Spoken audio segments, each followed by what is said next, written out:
Hello everybody, and welcome to the Swan Pricing Show. I am Filip Zolota, the owner of growth marketing agency Maoyo, and this is Filip Fucic, a pricing mentor from fearlesspricing.com. awesome. Cool.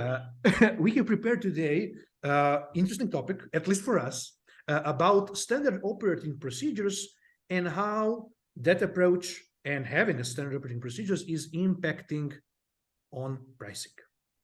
So the general dilemma, even misconception within the solopreneurs, entrepreneurs, business owners is that SOPs are something for bigger companies. The point is that any company needs to establish as a pillar and foundation standard operating procedures for internal use to organize internal staff, the team and everything, but also set up standard operating procedures in the engagement between clients and customers, the service delivery, information collection, data, analytics, and everything. And if you set everything up right, then you are ready also to scale. And you communicate the easier the value of the service you can provide as the expert. Filip, what are your thoughts about that and generally the experience? Well, we would like to talk about differences between the selling of services and providing of services, and in general, which are mostly commoditized, and non-commoditized services like expert services. So in that light, I think not having a standard operating procedure devalues the whole thing, devalues the scope, right? Okay, I mean, it's thrilling to jump on a problem that's not clearly defined, and then use your knowledge and your wits and your grit to see it through the end. It's just not very comforting for the client. Yeah. So that then increases their worry about the whole project, which will be reflected in the price that they're willing to pay. Because if they're expected to pay by worrying about it, that's going to diminish their capability to pay the full price. Because a part of it is me having to keep an eye on this, right? Whereas where you have a standard operating procedure, it's fairly clear.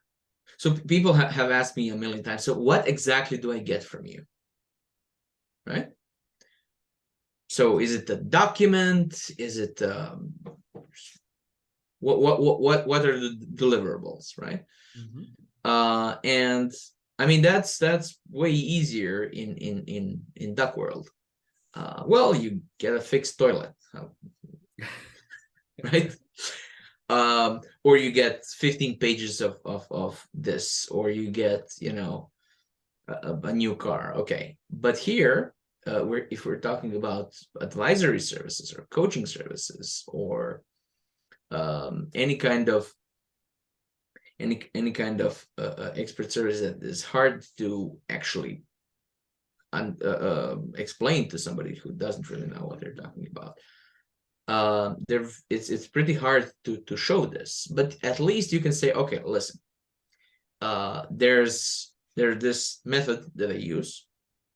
It has, I don't know, 6 steps. In the first one, we deal with this problem, and what you get out of it is this, and then this and this and this and this and this. And within that process, there's a very important thing that has to happen, which is they have to realize that there's something that they would have forgotten have they been the one that has to write the scope down. And they probably shouldn't have forgotten that. And from that moment on, there's a big chance that they say, maybe it would be better if I just let this guy guide this, right?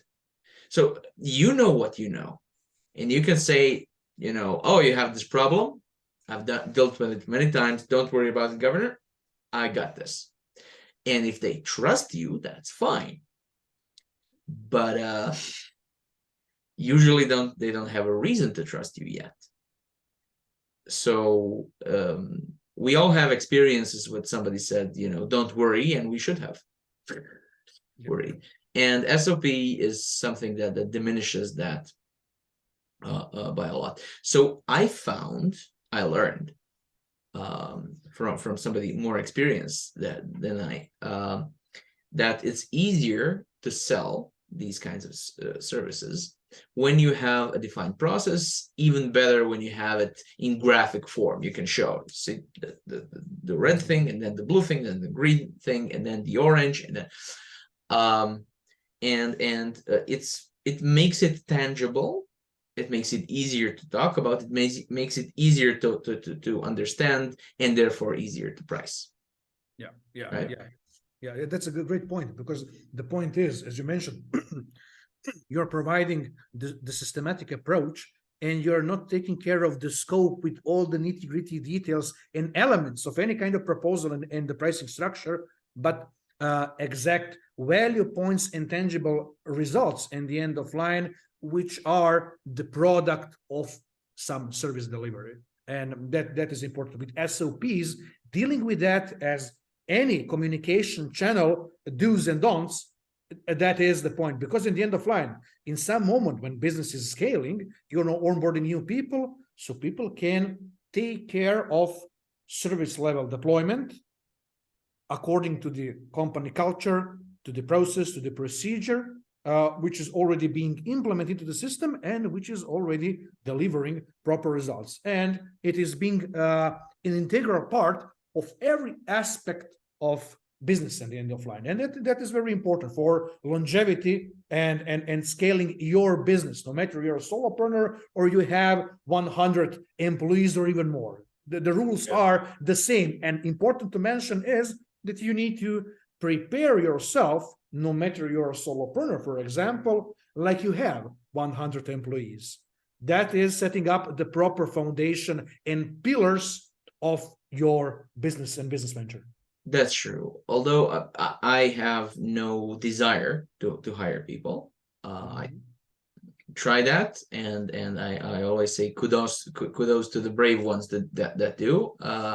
I think I'm done with that. But I agree that there's still a need to be set up like this, and I do it for years now. But so what do you say to people who say, I'm a solopreneur, I don't really need that, I'll just play it by ear, depending on the problem? Yeah. It's quite simple. I ask them the hard questions, which they'll receive also from the client: the system, the approach, the phases, the outcome, and everything. And they aren't able to respond adequately, not to me, meaning not to their respectable clients. And then the bulb lightens up. This is something we need to take care of, and not play according to the scatterbrain principle, but implement the rules of engagement, the processes and procedures. I know we talked about it previously, but could you clarify the scatterbrain? Scatterbrain principles. In this specific context, somebody who is improvising every step of the way. Also, that doesn't mean that respectable person don't have the experience. It is only the way how that person is operating, but that is not good enough. That is the point. Okay. And how often do you update your SOP? SOPs, from my experience, they are practically being checked and updated on a quarterly basis. No matter we have set up everything, these are the rules, any new information, feedback, or whatever, which we find interesting, potentially important to address and play with it, we put it on the table, discuss and define, is it something which needs to be implemented into the company policy or not? Okay. So one thing that I like to clarify is it's a great thing to have, and it's a great tool. but it's not a feature. It's not something that people want to buy. So somebody says, why should I buy that from you? As so, whether you're so saying I have this 17-step process is not it, right? It's a tool, and it's an important tool, but it's not I think a competitive difference in the eyes of clients. Your competitors might find it interesting, intriguing, intimidating, but not your clients. Yeah.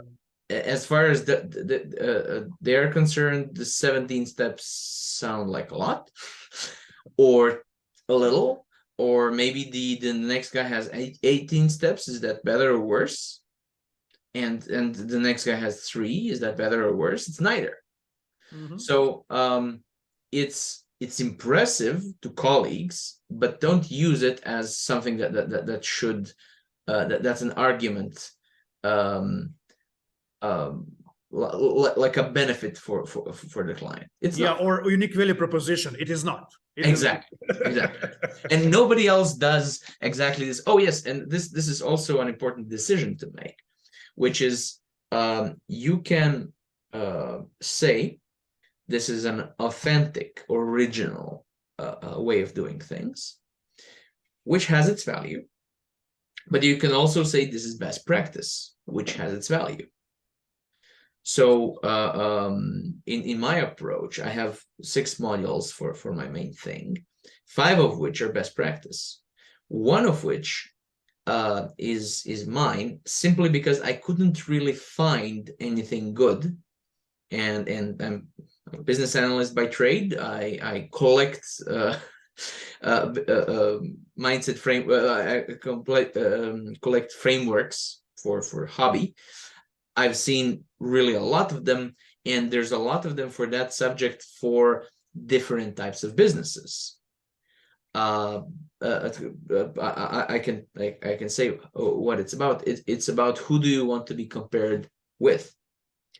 There's a great framework for that for Coca-Cola type products, or SaaS type products, or car type products, or beer type products. But for expert services, I haven't found one that I've been happy with. So I went through a couple of years hammering with my head against the wall until one fell out.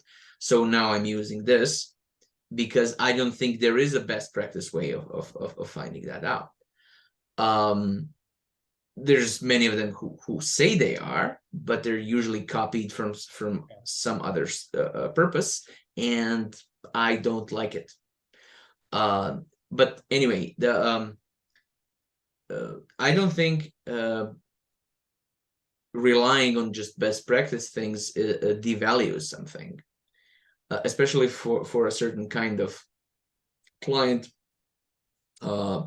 because people like to tell this is original, and a certain type of client will hear that as this is risky, this is untried, untested, and people are afraid of saying this is best practice, because then they could go and do it on their own, and they absolutely could.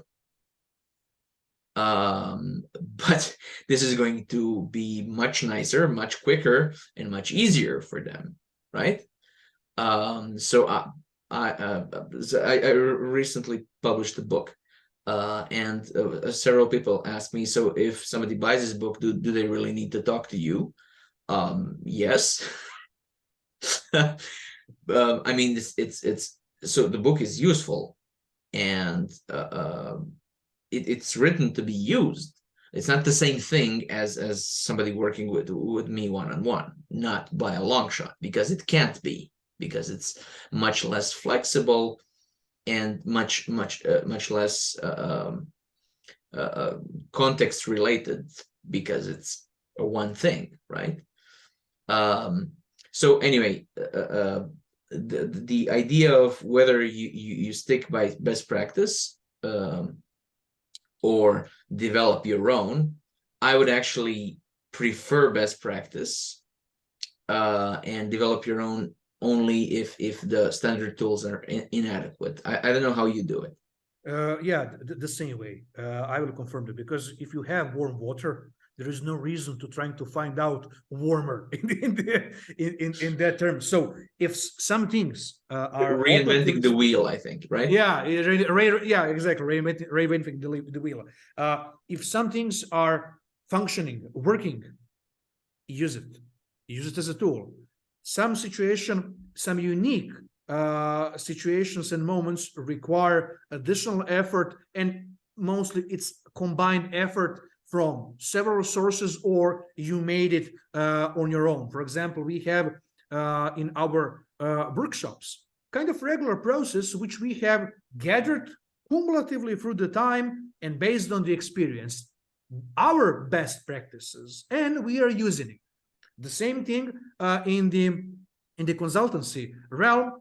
I'm using my setup, my practice, the workflow according to the general feedback from the audience, from the clients, partners, colleagues who gave me relevant feedback on that. And what is also important, there are no strict rules. If you see the potential moment and namespace for enhancement and upgrade, do it, because nothing is set in stone. That is also important to mention.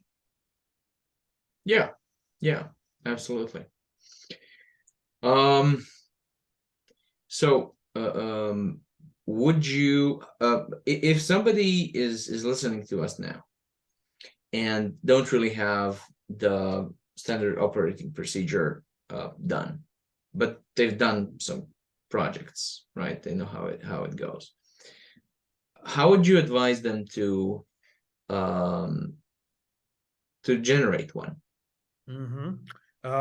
Most important and the easiest way for people who don't have the experience with that is to focus on those things, elements, and situations which impacted them and their business, even kind of bottlenecks where they had kind of struggle. They didn't had a level of self-esteem and confidence in deployment.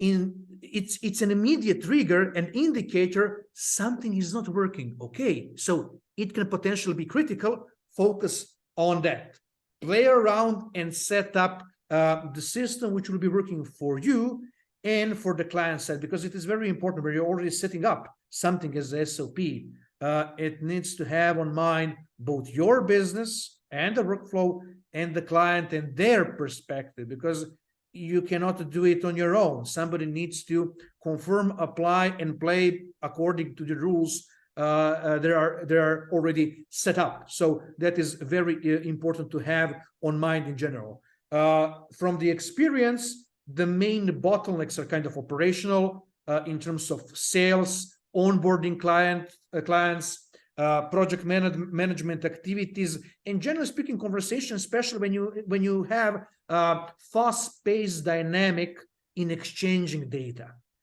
In that respectable realm, big number of people, no matter the expertise niche, are lacking. So those elements they should address more often and set up the system correctly and adequately. The problem is that many of these areas that you just described, people don't see experts, especially don't see as work. Yeah. So if I'm a dentist, my work is working with well, the patient is here and his mouth is open, right? That's work.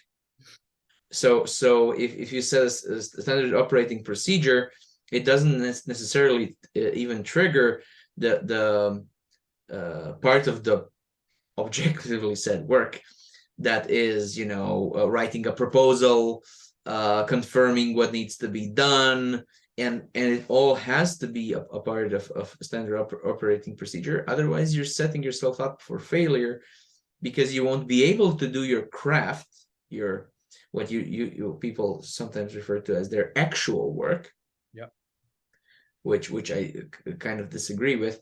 But because it's all work, you're going to be distracted by, you know, price not being set yet, or not being entirely sure when can you bill a client, or so some project management stuff that is also unclear and generates, you know, deadlines and worry and stress and all of that.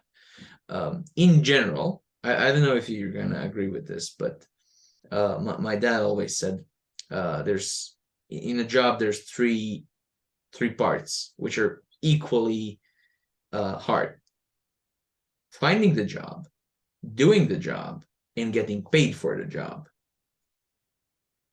So if you're working for somebody and you're the one doing the job, you think, well, I'm doing all of the work. Yeah, that's until you try to get the job and get the job paid, then you see that's actually 2/3 of the job. Yeah. That this may be controversial, I don't care. I tried both. I was employing people, and I have worked for other people, and this is why I prefer to work by myself, for myself. But it's in general, disregarding how much a standard operating procedure can help you in dealing with the unsavory, for most people, parts of the job, which is getting the job, which includes all of the pre-sales and negotiation and everything, and getting the job paid, is usually at the detriment of their craft, right? The craft suffers because they know their craft really well, and they're fine with improvising there, if anywhere.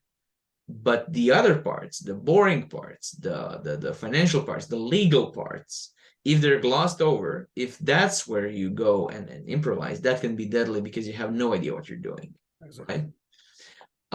So I think that's I'm very glad that you suggested this topic, because it's important for the kinds of people that are listening to this.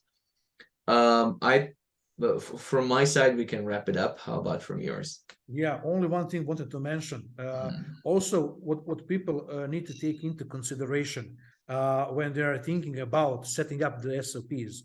One big element of entire story is mitigating and eliminating the opportunity cost, which arise due to the non-existing SOPs. And practically, they're leaving a big amount of money on the table, or not doing something, taking over new projects, jobs, or losing some of them just because they don't have the system set up. And yeah, that's it from my end. Cool. So develop a standard operating procedure. Like your life depends on it, because it does. Yeah. Cool. Philip, where can people find you? People can find me on the LinkedIn, and I'm also active with the blogs and articles and other materials on our agency page, maoyo.agency, and on my page, consultancy practice, maoyo.consulting. Cool. People can find me on LinkedIn mostly, and also on fearless-pricing.com. Thank you, everybody, and see you next time. Thank you. See you. Bye.